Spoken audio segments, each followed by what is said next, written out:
Assalamualaikum warahmatullahi wabarakatuh. Shalom, selamat sore teman-teman semua. Perkenalkan, saya Vanessa Sukmas Mamoya. Di sini saya akan menjadi moderator di webinar kali ini dan akan ada pemateri yaitu Kak Feby. Untuk itu mungkin kita akan langsung masuk ke materi saja. Untuk pemateri saya persilakan. Langsung saja ya teman-teman. Assalamualaikum warahmatullahi wabarakatuh. Waalaikumsalam. Perkenalkan, saya Feby Shorisa. Di sini saya akan mempresentasikan tentang obesitas. Langsung saja, definisi. Obesitas atau obesity berasal dari bahasa Latin yaitu obe, yang berarti akibat dari esum, artinya makan. Oleh karena itu, obesitas dapat didefinisikan sebagai akibat dari pola makan yang berlebihan. Menurut WHO, obesitas adalah akumulasi lemak abnormal atau berlebihan yang dapat mengganggu kesehatan. Hal ini terjadi ketika kalori yang masuk lebih banyak daripada kalori yang dibakar dalam jangka waktu yang lama.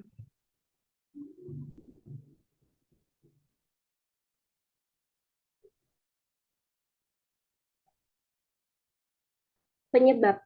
Yang pertama ada asupan kalori berlebihan. Konsumsi makanan tinggi kalori dan rendah nutrisi seperti makanan olahan, minuman manis, dan makanan cepat saji. Yang kedua ada kurang aktivitas fisik.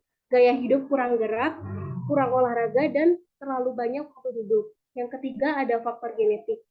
Riwayat keluarga dengan obesitas dapat meningkatkan risiko. Yang keempat ada faktor hormonal. Ketidakseimbangan hormon seperti insulin, leptin, dan grelin dapat menyebabkan peningkatan nafsu makan dan penyimpanan lemak.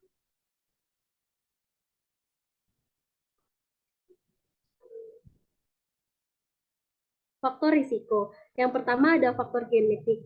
Penelitian telah menunjukkan bahwa faktor genetik berperan dalam predisposisi seseorang terhadap obesitas. Hal ini berarti bahwa orang yang memiliki gen tertentu lebih beresiko untuk menjadi gemuk dibandingkan mereka yang tidak memiliki gen tersebut. Yang kedua ada gaya hidup. Gaya hidup memiliki pengaruh besar terhadap resiko obesitas. Pola makan yang tidak sehat, kurangnya aktivitas fisik, dan perilaku sedentari merupakan faktor utama yang berkontribusi terhadap peningkatan berat badan dan obesitas. Yang ketiga ada kondisi medis. Obesitas tidak hanya disebabkan oleh faktor gaya hidup seperti pola makan dan aktivitas fisik, tetapi juga dapat dipengaruhi oleh kondisi medis tertentu. Berikut beberapa contohnya. Yang pertama ada hipotiroidisme, yang kedua ada sindrom polikistik ovarium.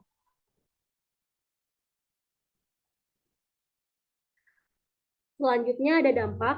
Yang pertama, dampak kesehatan fisik. Beberapa penyakit penyerta yang terkait dengan kelebihan berat badan dan obesitas meliputi kanker.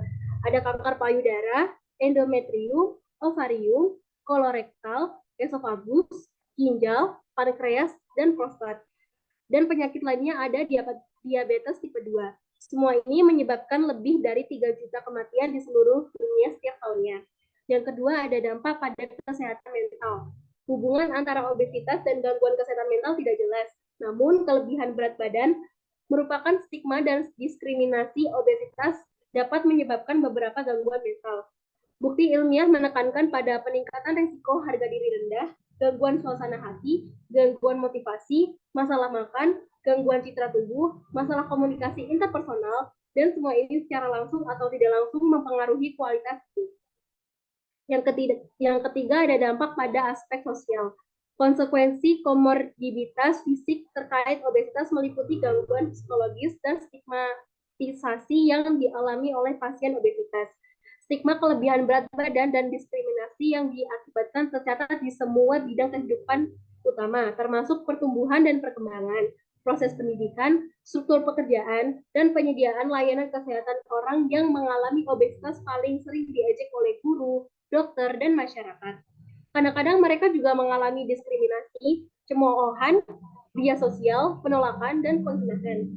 Bahkan prosedur diagnostik atau terapeutik obesitas tertentu seperti penilaian antropometri terkait berpotensi mempengaruhi sikap profesional pemberi perawatan dan evaluasi klinis selanjutnya, serta penyediaan layanan bagi penderita obesitas ketika mereka mencari perawatan.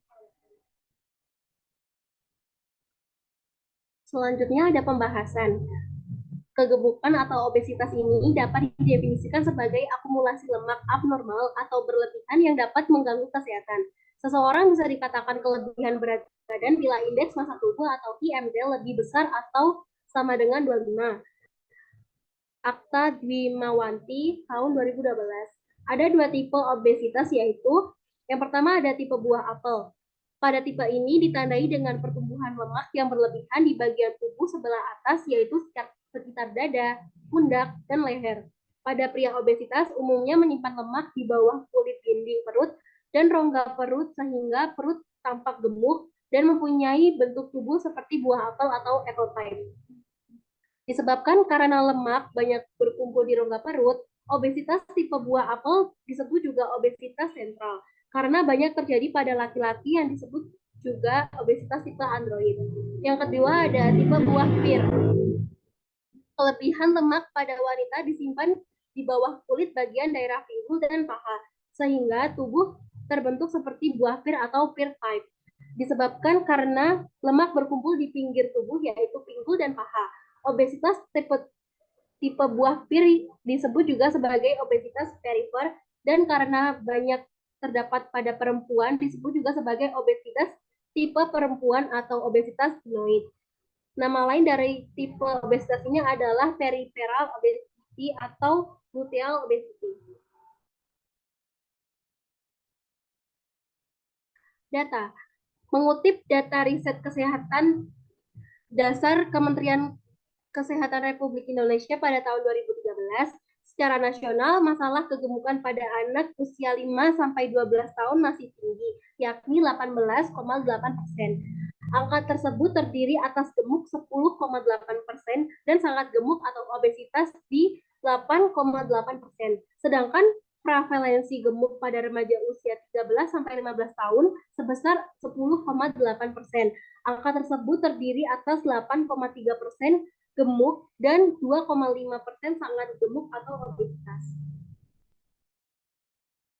Selanjutnya ada pencegahan obesitas. Yang pertama, pola makan sehat dan seimbang. Konsumsi banyak buah-buahan, sayur-sayuran, dan biji-bijian yang kaya serat dan nutrisi penting.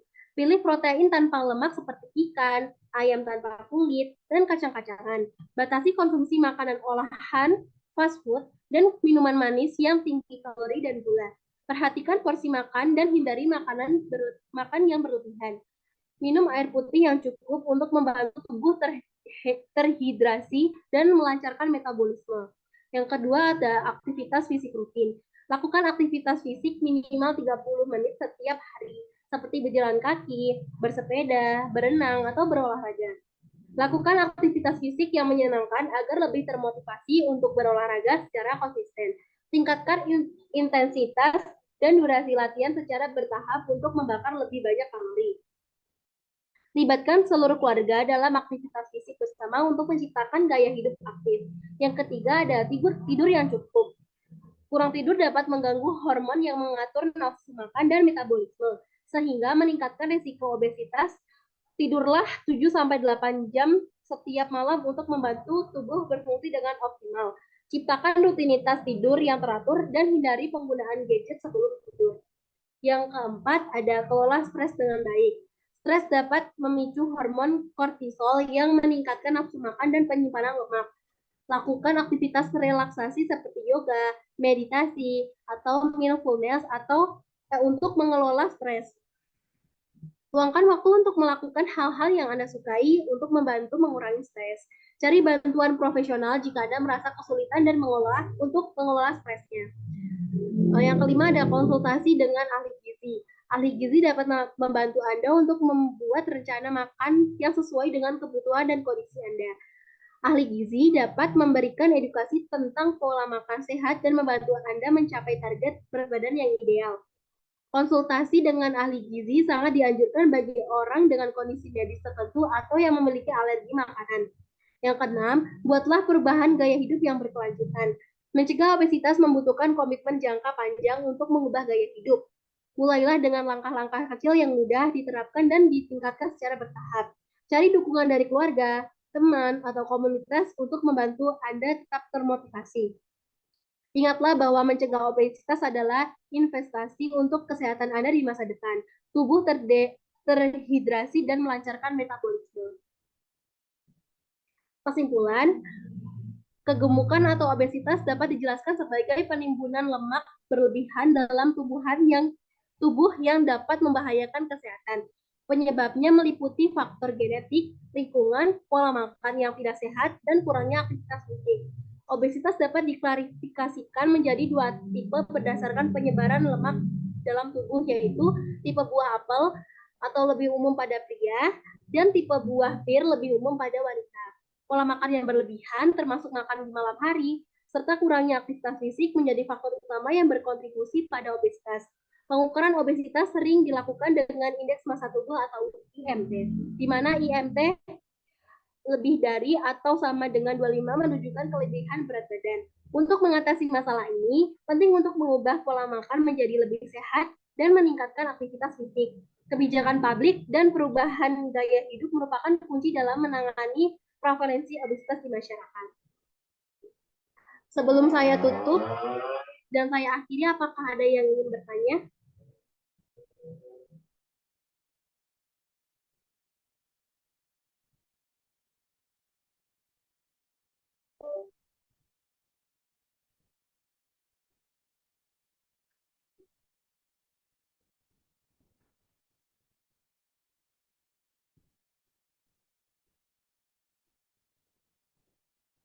Baik, di sini saya akan memandu untuk pertanyaannya, Kak. Maaf, ini udah ada yang mengangkat tangan. Mungkin pertama untuk Karisma bisa mengajukan pertanyaannya terlebih dahulu, nanti dibantu jawab.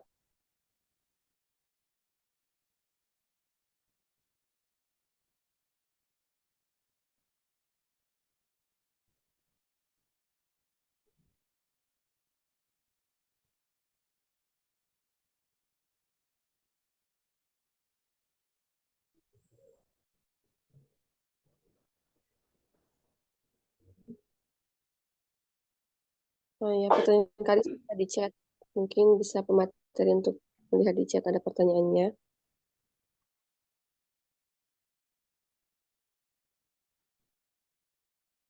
Dari pertanyaan Karisma ya, apakah obesitas itu merupakan kelainan pada pola makan? Obesitas bukanlah kelainan pola makan, namun keduanya memiliki kesamaan dan di beberapa kasus mungkin tumpah tindih. Kelainan pola makan yang bisa dikenal seperti bulimia memiliki kebiasaan makanan yang tidak sehat dalam jangka panjang sering memicu obesitas.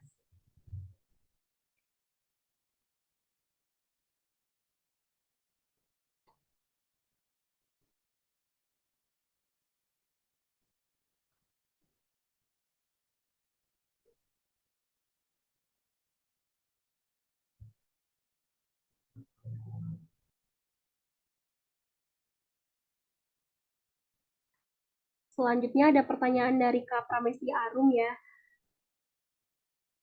Hormon apa yang menyebabkan obesitas?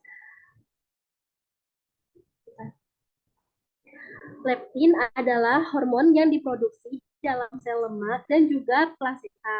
Leptin mengontrol berat badan dengan sinyal otak untuk makan lebih sedikit saat tubuh menyimpan lemak terlalu tinggi.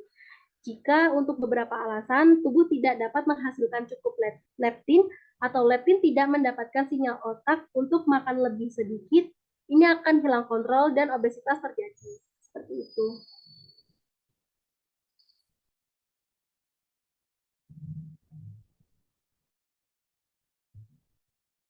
Selanjutnya ada pertanyaan dari Kak Sania. Izin bertanya, kapan spesifik dimulainya obesitas? Obesitas dapat dimulai pada segala umur, dari saat kita lahir sampai saat kita mati.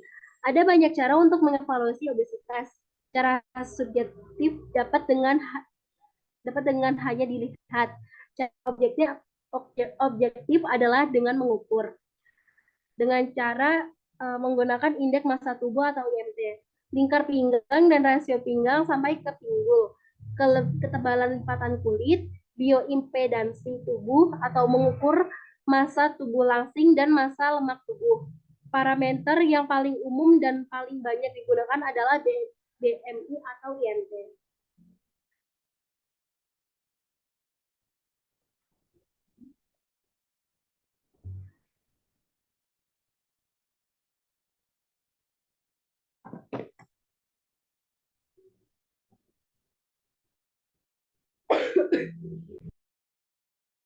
Baik, mungkin itu saja ya 3 pertanyaan dulu, mengingat waktu juga. Terima kasih juga kepada teman-teman yang sudah bertanya. Jadi, sekarang teman-teman sudah tahu mengenai obesitas, penyebabnya apa, dampaknya apa, teman-teman udah mengetahui. Dan juga kan tadi udah dibahas tentang cara pencegahan obesitas. Jadi, mulai sejak dini mungkin teman-teman harus memperhatikan pola makannya, dari faktor-faktor juga, ada faktor genetik, mungkin teman-teman harus memperhatikan. Nah, mungkin karena waktu mau kita mengakhiri kegiatan webinar kita pada sore hari ini. Saya Vanessa Simamoya, pamit undur diri sebagai moderator. Assalamualaikum warahmatullahi wabarakatuh. Waalaikumsalam warahmatullahi wabarakatuh.